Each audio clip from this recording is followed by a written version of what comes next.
अब हम आते हैं अपने टॉपिक के ऊपर। Now we will start the class. अब हम लास्ट क्लास की हम बात करते हैं, तो what we have been discussing about, हम क्या पढ़ रहे थे, तवज्जो देके गौर से देखिएगा। औज़ु बिल्लाहि मिनश शैतानिर रजीम, बिस्मिल्लाहिर रहमानिर रहीम, शुरू अल्लाह के नाम से जो बड़ा मेहरबान और निहायत रहम वाला है। चैप्टर नंबर जनाब हमने शुरू किया था 8, और इसका नाम जनाब Ali wave and sound, wave motion and sound इसका नाम है। और इस पे हम सिंपल हार्मोनिक मोशन हम जनाब पढ़ रहे हैं। और सिंपल हार्मोनिक मोशन जैसा कि डायग्राम में नज़र आ रहा होगा, पेंडुलम की मोशन, सिंपल हार्मोनिक मोशन हमारे पास होती है। लास्ट क्लास में अगर आपको याद हो तो हमने तो एक आध शायद न्यूमेरिकल भी किया था। हमने स्प्रिंग के हवाले से कुछ फार्मूले ड्राइव किए थे, एक दो फार्मूले और हैं वो भी बताने हैं, और इसके जो न्यूमेरिकल्स हैं फिर हम उसको फर्दर आगे कंटिन्यू करने की कोशिश करते हैं। कुछ फार्मूले हमने पढ़े मेरे बेटा, जो फार्मूले ड्राइव किए थे एक्सेलरेशन इन स्प्रिंग। जब स्प्रिंग की हम बात करते हैं तो एक्सेलरेशन का फार्मूला होता है a is equal to minus k upon m x. दूसरी बात ये मेरे बेटा कि जो कुछ स्क्रीन के ऊपर आता है कॉपी पे लाजमी लिखें, स्क्रीनशॉट लेके मोबाइल पे जमा करने का कोई फायदा नहीं है। मेरे मोबाइल फ़ोन के अंदर 10,000 तस्वीरें पड़ी हुई है, मैं कहाँ से ढूंढूंगा, कहाँ से तलाश करूंगा, मुमकिन ही नहीं है। तो आपकी वीडियोस, तस्वीरें ले लोगे, स्क्रीनशॉट ले लोगे, किसी काम की नहीं है, इसलिए कि फिर मोबाइल के अंदर उनको ढूंढना बन जाता है मुसीबत। और दूसरी बात कि जब लिखोगे तो पता चलेगा क्या हो रहा है क्या नहीं हो रहा है। टाइम पीरियड ऑफ स्प्रिंग के टाइम पीरियड की बात करते हैं तो फार्मूला क्या होता है, 2 pi under the root m upon k होता है। फ्रीक्वेंसी 1/f के बराबर होती है। और जो काइनेटिक एनर्जी होती है मेरे बेटा, ये शायद पहले दफ़ा बताएंगे, पहले शायद ये मेंशन नहीं किया है। जो काइनेटिक एनर्जी हमारे पास होती है उसका formula half m v square होता है। ये फार्मूला काइनेटिक एनर्जी का यूनिवर्सल है। काइनेटिक एनर्जी का जो फार्मूला है मेरे बेटा यूनिवर्सल है। जब कहीं मोशन होती है तो ये फार्मूला काइनेटिक एनर्जी का हाफ एम वी स्क्वायर होता है। यही फार्मूला वाइब्रेटरी मोशन में या सिंपल हार्मोनिक मोशन के लिए भी वैलिड होगा। पोटेंशियल एनर्जी का फार्मूला आप पहली दफा सुनेंगे। एक तो फार्मूला आपके जहन में आता है पोटेंशियल एनर्जी का mgh। ये फार्मूला ग्रेविटेशनल फील्ड में होता है। जो mgh होता है ना बेटा फार्मूला, ये फार्मूला आपका ग्रेविटेशनल फील्ड के अंदर फार्मूला होता है। पोटेंशियल जब हम बात करते हैं किसकी, वाइब्रेटरी मोशन की, अंडर इलास्टिक रिस्टोरिंग फोर्स की बात करते हैं, तो इसका नाम होता है इलास्टिक पोटेंशियल एनर्जी। क्या नाम होता है बेटा इसका? इसका नाम होता है इलास्टिक पोटेंशियल एनर्जी कहा जाता है। और पोटेंशियल एनर्जी का फार्मूला होता है हाफ के एक्स स्क्वायर। ये फार्मूला नया है, आपके लिए याद कर लेना। पोटेंशियल एनर्जी जो होती है, जब हम वाइब्रेटरी मोशन की बात करेंगे तो पोटेंशियल एनर्जी का फार्मूला हाफ के एक्स स्क्वायर होता है। किसी भी मरहले पर अगर टोटल एनर्जी निकालनी हो, किसी भी मरहले पर अगर टोटल एनर्जी फाइंड आउट करनी हो तो उसका formula kinetic energy plus potential energy होता है। क्या फार्मूला होता है मेरे बेटा? Kinetic energy plus potential energy मेरे बेटा फार्मूला होता है। यानी काइनेटिक और पोटेंशियल दोनों को ऐड कर लेंगे, काइनेटिक एनर्जी और पोटेंशियल एनर्जी दोनों को मेरे बेटा ऐड कर लेंगे तो हमारे पास टोटल एनर्जी निकल आएगी। टोटल एनर्जी का एक फार्मूला और भी होता है, टोटल एनर्जी का एक फार्मूला और भी होता है, जो होता है हाफ के एक्स नॉट स्क्वायर। हाफ के एक्स नॉट स्क्वायर याद रखिएगा। जो एक्स नॉट इसके अंदर है, जो एक्स नॉट इसके अंदर है, इसका नाम होता है एम्पलीट्यूड। यहाँ सब डिस्क्रिप्शन लिखी हुई है, देख ले बेटा। ए एक्सेलरेशन है, के से मुराद क्या है मेरे बेटा? स्प्रिंग कांस्टेंट है। यहाँ सब लिख दिया मैंने किसके क्या मतलब है। ये बड़ा इंपॉर्टेंट पार्ट होता है। ये कॉपी के ऊपर पहले सफ़े पे साफ साफ मोटे मोटे फार्मूले लिखे, ताकि आपको जब भी और उसके आगे सवाल सॉल्व करे, जब कभी रिवाइज करना हो तो पहले फार्मूले देखे, उसके बाद सवाल करने की कोशिश करे, बगैर फार्मूले देखे सवाल ना करे। एम मास होता है, डिस्प्लेसमेंट एक्स होता है, टाइम पीरियड टी होता है। जो टी है वो टाइम पीरियड है, फ्रीक्वेंसी को एफ मतलब फ्रीक्वेंसी होते हैं, और एक्स नॉट से मुराद होता है एम्पलीट्यूड। एक्स नॉट से मुराद क्या होता है मेरे बेटा? एम्पलीट्यूड हमारे पास होता है। तो ये हमारे पास वो फार्मूले हैं जो अब तक हमने पढ़े हैं। दो फार्मूले आपको मैंने आज नए बताए हैं। एक तो टोटल पोटेंशियल एनर्जी हाफ के एक्स स्क्वायर होती है, और उसके साथ जो टोटल एनर्जी का फार्मूला होता है हाफ के एक्स नॉट स्क्वायर होता है। 1998 का सवाल शायद हमने लास्ट टाइम में सवाल कर लिया था, जल्दी जल्दी गो थ्रू कर लेते हैं इसको। A body of 0.5 kilogram attached to a spring is displaced from equilibrium position and is released. If the spring constant is 550 Newton per meter, find the time period, find the frequency. ये numerical है, exam में आते हैं। साल इसलिए mention कर दिया है आपको याद रहे कि भाई ये सवाल इस तरीके से पूछे गए। इतने सारे सवाल आते हैं ना मेरे बेटा कि दोबारा रिपीट होते होते टाइम लग जाता है। स्प्रिंग कांस्टेंट के गिवन है, मास गिवन है 50 किलोग्राम 0.5 किलोग्राम है। मास हमेशा किलोग्राम में होगा, अगर ग्राम में होगा तो किलोग्राम में कन्वर्ट करेंगे, ग्राम में होगा तो किलोग्राम में कन्वर्ट करेंगे। रिक्वायर्ड टाइम पीरियड है, फ्रीक्वेंसी है। वर्किंग फार्मूला बहुत सिंपल सा है, time period 2 pi under the root m upon k के बराबर होता है, फ्रीक्वेंसी 1 अपॉन t के बराबर होती है। कैलकुलेशन मेरे बेटा कर लेते हैं शहजादे, तो t किसके बराबर है, 2 पाई m अपॉन k के बराबर है। t किसके बराबर हो गया, वैल्यू पुट कर दी है, m की जगह पर 0.5 आ गया है, k की जगह पे 50 आ गया। कैलकुलेटर से डायरेक्ट सॉल्व हो जाएगा ये कैलकुलेटर से डायरेक्ट सॉल्व हो जाएगा, डायरेक्टली सॉल्व कर लेना, अलग से पूरे पूरे स्टेप शो करने की जरूरत नहीं है। किसी से अगर सॉल्व नहीं हो रहा हो मेरे बेटा तो मुझसे पूछ लेना।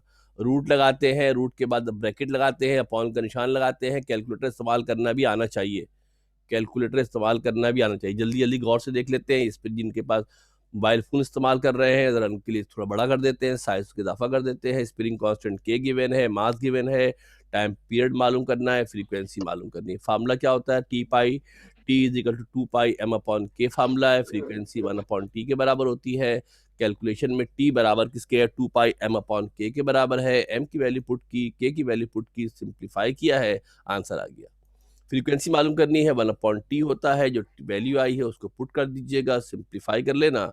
आंसर शायद लिखा नहीं है मैंने, लास्ट टाइम आप लोग से पूछा भी था, खाली मैंने 1.1 समथिंग 1.3 1.4 शायद आंसर आया था, शायद मैंने उस पर आपसे पूछ के ही लिखा था मेरे ख्याल से। नाउ देन 2019 का ये सवाल है, जरा गौर से देखिएगा। A mass at the end of a spring, a mass at the end of a spring oscillate with a period of 0.4 second, time period given है। find the acceleration when displacement is 6 centimetre. Displacement कितना है मेरे बेटा, 6 centimetre है, तो हमने इसका acceleration मालूम करना है। क्या मालूम करना है बेटा, हमने इसका एक्सलरेशन मालूम करना है। डिस्प्लेसमेंट गिवन है 6 सेंटीमीटर, सेंटीमीटर नहीं चलेगा, सेंटीमीटर नहीं चलेगा, इसको मीटर में कन्वर्ट करेंगे। सेंटीमीटर नहीं चलेगा, मीटर में कन्वर्ट करेंगे। न्यूमेरिकल सारे आपके SI यूनिट में सॉल्व होंगे। सेंटीमीटर गिवन था, डिवाइड कर देंगे किससे मेरे बेटा, सेंटीमीटर था, इसको डिवाइड करेंगे किससे मेरे बेटा, 100 से डिवाइड करेंगे, 0.6 हो जाएगा, 0.06 हो जाएगा। टाइम पीरियड गिवन है, एक्सीलरेशन मालूम करना है। वर्किंग फार्मूला की बात करते हैं तो टाइम पीरियड चूंकि गिवन है, टाइम पीरियड का फार्मूला होता है क्या, टाइम पीरियड का फार्मूला होता है 2 pi under the root m upon k, और जो एक्सीलरेशन है उसका फार्मूला k अपॉन m होता है। हमें क्या मालूम करना है, हमें मालूम करना है एक्सीलरेशन। हमें क्या मालूम करना है मेरे बेटा, एक्सीलरेशन मालूम करना है। एक्सीलरेशन के फार्मूले में क्या मौजूद है मेरे बेटा, k अपॉन m है। मगर हमें तो ना डेटा के अंदर के पता है ना एम पता है, हमें तो डेटा के अंदर ना के पता है ना एम पता है, क्या करें भाई, हमें तो टाइम पीरियड गिवन है। तो क्या करेंगे पहले मेरे बेटा कि जो टाइम पीरियड वाला फार्मूला है,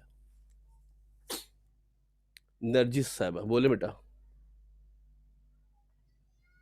बोलो भाई जल्दी बोलो, किसी ने हाथ रेस किया है बता दे। सर जो आपने एक्सीलरेशन लिखा हुआ उसमें माइनस भी तो था, माइनस के। ठीक है आपकी बात, मैं बताता हूँ आपको, मैं आपका सवाल लेता हूँ। देखो मेरे बेटा, जब हम डेरिवेशन करते हैं तो जो नेगेटिव साइन इस्तेमाल होती है, negative sign is use to represent direction. Negative sign किसके लिए होती है मेरे बेटा, डायरेक्शंस को रिप्रेजेंट करने के लिए होती है। जब न्यूमेरिकल हम सॉल्व करते हैं मेरे बेटा, तो numericals are all about magnitudes only. जो न्यूमेरिकल होते हैं वो सिर्फ मैग्नीट्यूड के लिए होते हैं, वैल्यूज़ के लिए होते हैं, उनमें डायरेक्शन नहीं होती। लिहाजा कभी भी इस तरह की सूरत हाल हो, वो नेगेटिव साइन जो डायरेक्शन के लिए इस्तेमाल की गई थी वो न्यूमेरिकल में इस्तेमाल नहीं होगी। न्यूमेरिकल में सिर्फ न्यूमेरिक वैल्यूज होती हैं, नेगेटिव साइन नहीं होती, तो अंडरस्टूड के टुवर्ड्स बीन पोजिशन होगा। न्यूमेरिकल जब भी सॉल्व करेंगे तो न्यूमेरिकल के अंदर नेगेटिव साइन नहीं लिखी जाएगी, क्योंकि न्यूमेरिकल के अंदर सिर्फ वैल्यू मालूम की जा रही होती है, सिर्फ वैल्यू मालूम की जा रही होती है, डायरेक्शन मेंशन नहीं की जाती, इसलिए इनमें नेगेटिव साइन नहीं लगाते। यहाँ से मेरे बेटा हमने क्या किया, स्क्वायर करके, जब टी स्क्वायर हो गया, 2 का स्क्वायर 4 हो गया, पाई का स्क्वायर हो गया, एम और के रूट से बाहर आ गए, क्रॉस मल्टीप्लाई किया, देखना बेटा गौर से, और वैल्यू मालूम कर ली के अपॉन एम की। क्यों वैल्यू मालूम की के अपॉन एम की, इसलिए कि एक्सीलरेशन के फार्मूले में के अपॉन एम होता है, एक्सीलरेशन के फार्मूले में के अपॉन एम होता है। ये हमने के अपॉन एम की वैल्यू मालूम कर ली, ये हमने वैल्यू डिटरमाइन कर ली किसकी मेरे बेटा, के अपॉन एम की हमने वैल्यू मेरे बच्चा मालूम कर ली है। और अब हम क्या करेंगे मेरे बेटा, जो एक्सीलरेशन का फार्मूला था a equal to k upon m x, a equal to k upon m x जो फार्मूला था मेरे बेटा, इस के अपॉन एम को हटा देंगे। किसको हटा देंगे, के अपॉन एम को मेरे बेटा हटा देंगे, और इसकी जगह पर क्या लगा देंगे, के अपॉन एम को हटा देंगे, और इसकी जगह पर किसको लगा देंगे, 4 pi square upon T square लगा देंगे। सिर्फ वैल्यू पुट की, कुछ भी नहीं किया। 4 पाई तो कैलकुलेटर में होता है, पाई तो मेरे बेटा कैलकुलेटर में होता है। 4 पाई स्क्वायर ऐसी रहेगा, नीचे 0.4 का स्क्वायर हो गया मल्टीप्लाई बाय 0.6। अब कैलकुलेटर मेरे बेटा जरा ध्यान से इस्तेमाल करना सीख लेना, इतने अरसे में माशाल्लाह आप लोगों को आ ही गया है। ठीक है जनाब, इसको कैलकुलेटर से ही सॉल्व तरीके से सलीके से सॉल्व कर लीजिएगा। And the answer you will get is 14.78 metre per second square, हमारा आंसर जनाब आ जाएगा। ये हमारा सर 2009 जी 14.80 आ रहा है, बोलो 14.80 आ रहा है। 80 आ रहा है। यस चलो सर। ठीक है, इतना तो चलता है, इतना तो चलता है। हमने डायरेक्टली पाइप पुट किया हुआ है, आपने हो सकता है शायद 3.142 पुट किया हो, ऐसा भी हो सकता है, तो वो इतना तो चलता है। नाउ देन यहाँ तक शायद लास्ट टाइम हमने कर लिया था। 2013 का सवाल, 2003 का सवाल है, बहुत इंपॉर्टेंट सवाल है, गौर से ध्यान से देखिएगा। A mass at the end of a spring oscillate with simple harmonic motion with a period of 0.4 second. Find the acceleration when the displacement is 4.0 centimeter। ये बिल्कुल सेम टू सेम लास्ट सवाल जैसा है, ये बिल्कुल सेम टू सेम लास्ट सवाल जैसा है। बस लास्ट सवाल के अंदर मेरे बेटा तवज्जो देखिए, गौर से देख लेना। लास्ट सवाल के अंदर जो डिस्प्लेसमेंट था वो कितना था, 6 सेंटीमीटर था। यहाँ पर डिस्प्लेसमेंट 6 सेंटीमीटर था, यहाँ पर जो आपका डिस्प्लेसमेंट है मेरे बेटा वो 4 सेंटीमीटर। बस बाकी मैं जल्दी से गो थ्रू कर लेता हूँ, टाइम जरा बचा लेते हैं, अगला सवाल कर लेंगे। ठीक है, मैं 9.8 का आंसर आ जाएगा, ये आप देख लेना। बिल्कुल सेम टू सेम सवाल है, जस्ट वैल्यूज चेंज हुई है। क्या मेरे बेटा 6 की जगह 4 सेंटीमीटर आ गया है, 6 सेंटीमीटर की जगह 4 सेंटीमीटर आ गया है। बिल्कुल सेम टू सेम डीटो सवाल है, ये आप कर लीजिएगा खुद से ही। टाइम बचाते हैं जरा, 3-4 सवाल और करवा रहे हैं, काफी सारे सवाल बाकी है। 1996 का सवाल है, जरा गौर से देखिएगा। व्हेन अ मास, ये बहुत ध्यान से करना, इसको कहता मैं इंपॉर्टेंट सवाल है, इसके बाद वाला और भी इंपॉर्टेंट है। When a mass m is hung on a vertical spring, एक मास m है, इसको वर्टिकल स्प्रिंग में, वर्टिकल समझते हो, लंबाई में, is hung on a vertical spring, spring लंबाई के अंदर, लेंथ के अंदर, it stretch through 6 centimetre. Determine its period of vibration if pulled down a little and released. सुनना जरा गौर से ध्यान से, स्कूल में जब मैट्रिक क्लास में होगा तो याद पड़ता होगा, एक प्रैक्टिकल किया होगा हुक्स लॉ का। स्प्रिंग के साथ जब किसी बॉडी को अटैच करते हैं तो उसकी लेंथ बढ़ जाती है, स्प्रिंग के साथ किसी बॉडी को अटैच करते हैं तो उसकी लेंथ बढ़ जाती है, फिर उसको नीचे खींच के छोड़ दोगे तो ऊपर नीचे घूमता रहता है। घर में रबर बैंड लेना, उसके साथ किसी बॉडी को बांधना और रबर बैंड को खींच के छोड़ देना। जब जैसी रबर बॉडी को अटैच करोगे, रबर बैंड की लेंथ बढ़ जाएगी और खींच के छोड़ोगे तो वो ऊपर नीचे मूव करेगा। थोड़ा सा डायग्राम लाने की कोशिश की है, आप समझने की कोशिश जरा कीजिएगा। सॉल्यूशन की बात करते हैं, डेटा गिवन है, बॉडी का डिस्प्लेसमेंट गिवन है 6 सेंटीमीटर। सेंटीमीटर नहीं चलेगा, मीटर में करेंगे। सेंटीमीटर नहीं गिवन होगा, मीटर में करेंगे। ग्रेविटेशनल एक्स, क्योंकि वर्टिकल जब भी कहते हैं ना मेरे बेटा, जब भी वर्टिकल आता है मेरे बेटा तो वहां पर ग्रेविटेशनल एक्सेलरेशन इन्वॉल्व होता है। कौन इन्वॉल्व होता है बेटा, आपका ग्रेविटेशनल एक्सेलरेशन इन्वॉल्व होता है, लिहाजा हम जी इस्तेमाल करेंगे। तवज्जो देके फोकस करके डायग्राम को देखना बेटा गौर से। एक स्प्रिंग है हमारे पास, एक स्प्रिंग आपको नजर आ रहा होगा स्क्रीन के ऊपर, एक स्प्रिंग हमारे पास है। इस स्प्रिंग के साथ हमने एक बॉडी को अटैच किया। जब स्प्रिंग के साथ बॉडी को अटैच करेंगे तो उसकी लेंथ बढ़ जाएगी। स्प्रिंग के साथ जब किसी बॉडी को अटैच करते हैं वर्टिकली तो क्या होगा, उसकी लेंथ इंक्रीज कर जाएगी, स्प्रिंग की लेंथ बढ़ जाएगी। क्या होगी, स्प्रिंग की लेंथ हमारी बढ़ जाएगी। जहां पहले मौजूद था, जहां बाद में पहुंचा, ये लेंथ बढ़ गई कितनी मेरे बेटा, 6 सेंटीमीटर। कितनी लेंथ बढ़ गई मेरे बेटा, 6 सेंटीमीटर से लेंथ हमारी बढ़ गई है। डायग्राम को गौर से देखिएगा, ये मेरे पास स्प्रिंग मौजूद था, स्प्रिंग के साथ हमने क्या किया, बॉडी को अटैच किया। जो पहले की बनस्बत थी उसकी में लेंथ में इजाफा कितना हो गया, 6 सेंटीमीटर का इजाफा हो गया।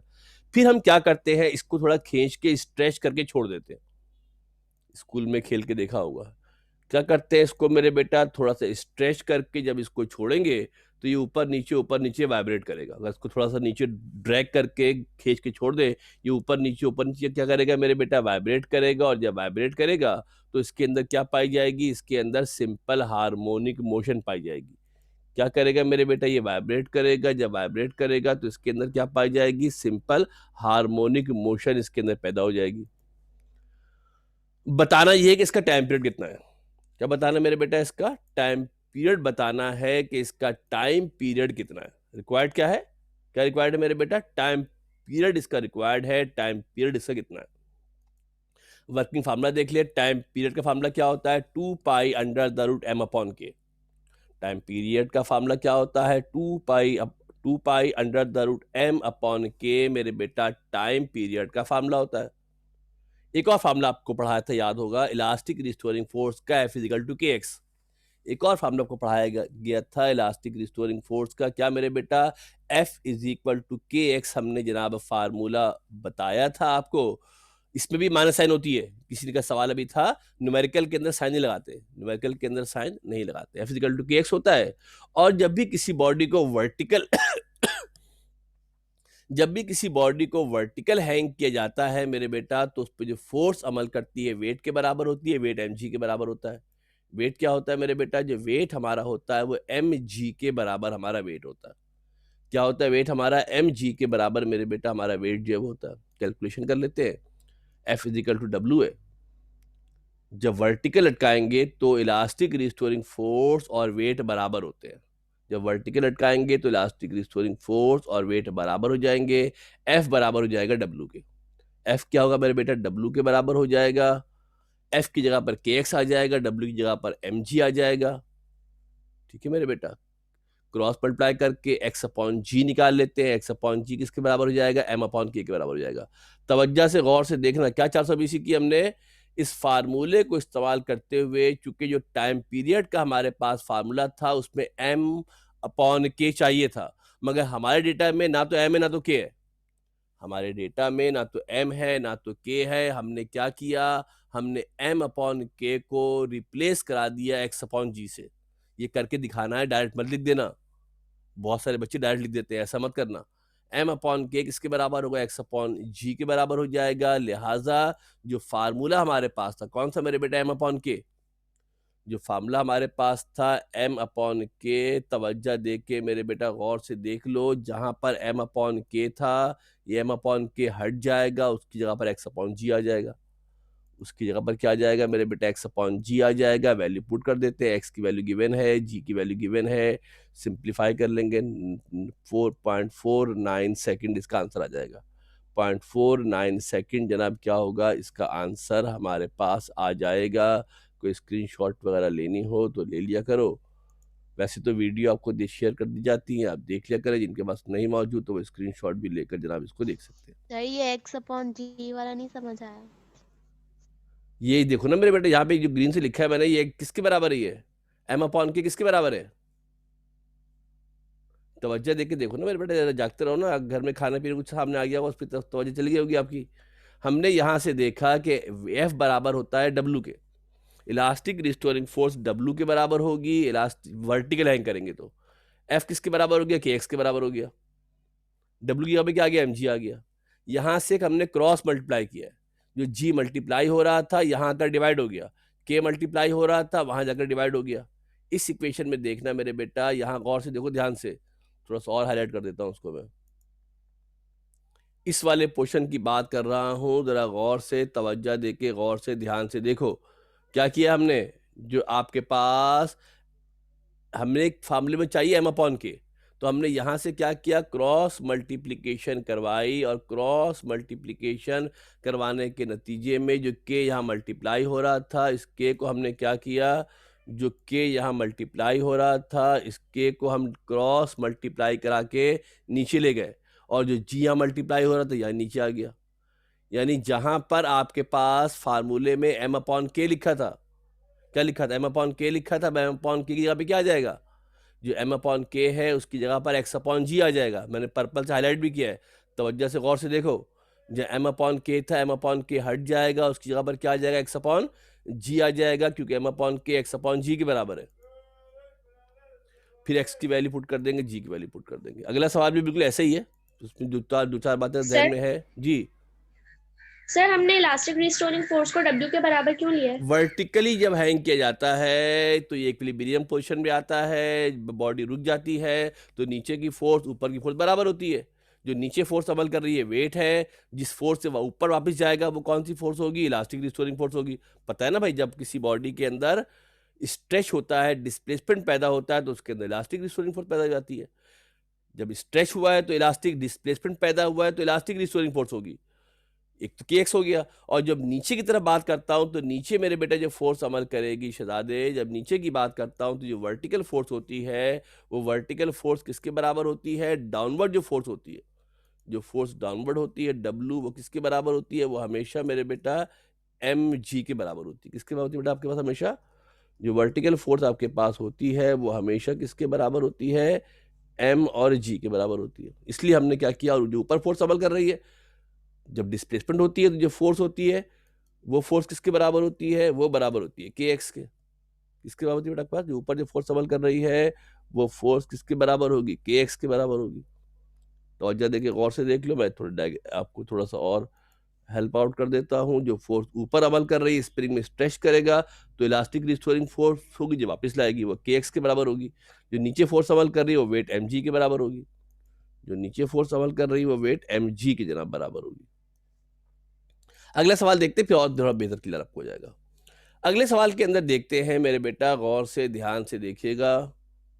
अगला सवाल हमारे पास है, ये सवाल है 2002 में आया, 2013 में आया, 2015 में आया, 2002 में आया, 2013 में आया, 2015 में आया। ये पिछले सवाल का रिवर्स सवाल है, ये पिछले सवाल का रिवर्स सवाल है, ख्याल रखिएगा। बिल्कुल सेम टू सेम सवाल है, जिसमें रिक्वायर्ड और जो अननोन है वो तब्दील हो गए। A body is hanging from a spring, एक बॉडी है स्प्रिंग से हैंग किया गया है, इज सेट इनटू मोशन। क्या किया इसको मेरे बेटा, मोशन में लेकर आए हैं। और जब उसका टाइम पीरियड निकाला तो उसका टाइम पीरियड आया 0.5 second. It's time period is found to be 0.5 second. इसका जो टाइम पीरियड था मेरे बेटा, इसका टाइम पीरियड आ गया है 0.5 सेकेंड, इसका टाइम पीरियड आ गया। After the body has come to rest, जब बॉडी हमारे पास कहाँ आ गई मेरे बेटा, जब बॉडी हमारे पास रेस्ट में आ गई तो हमने क्या किया मेरे बेटा, कि हमने जब बॉडी हमारे पास रेस्ट में आ गई है तो बॉडी को हमने क्या किया मेरे बेटा, जब बॉडी हमारे पास रेस्ट में आ गई है तो हमने क्या किया, हमने स्प्रिंग को रिमूव कर दिया। स्प्रिंग को रिमूव करेंगे तो क्या होगा, जब स्प्रिंग को मेरे बेटा रिमूव किया जाएगा तो स्प्रिंग को रिमूव करने के नतीजे में क्या होगा मेरे बेटा, स्प्रिंग जब बॉडी के रिमूव करेंगे तो स्प्रिंग दोबारा अपनी असल हालत में वापस आ जाएगा। जो स्प्रिंग होगा वो दोबारा क्या होगा मेरे बेटा, अपनी असल हालत के अंदर क्या होगा, वापस आ जाएगा। आपने बताना ये है कि स्प्रिंग कितना शॉर्ट हो जाएगा, स्प्रिंग कितना शॉर्ट हो जाएगा, ये आपने फाइंड आउट करना है, ये आपने मालूम करना है, ये आपने बताना है। तवज्जो देखिएगा, गौर से देखना बेटा। वही सवाल है, रिवर्स सवाल। क्या रिवर्स सवाल, देखो बेटा गौर से। टाइम पीरियड गिवन है, कितना टाइम पीरियड गिवन है, 0.5 सेकेंड। ग्रेविटेशनल एक्सेलरेशन g होता है। एक स्प्रिंग था, उस स्प्रिंग के साथ एक बॉडी को हमने अटैच किया। स्प्रिंग है, स्प्रिंग के साथ हमने क्या किया है मेरे बेटा, एक बॉडी को हमने अटैच किया है। फिर जब हमने अटैच किया मेरे बेटा, इसने वाइब्रेट किया, इसका टाइम पीरियड निकाला, इसका टाइम पीरियड आ गया 0.5 सेकेंड।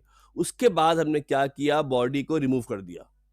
क्या किया, जो बॉडी लगी हुई थी ना उस बॉडी को रिमूव किया। जब बॉडी को रिमूव किया तो स्प्रिंग छोटा हो जाएगा।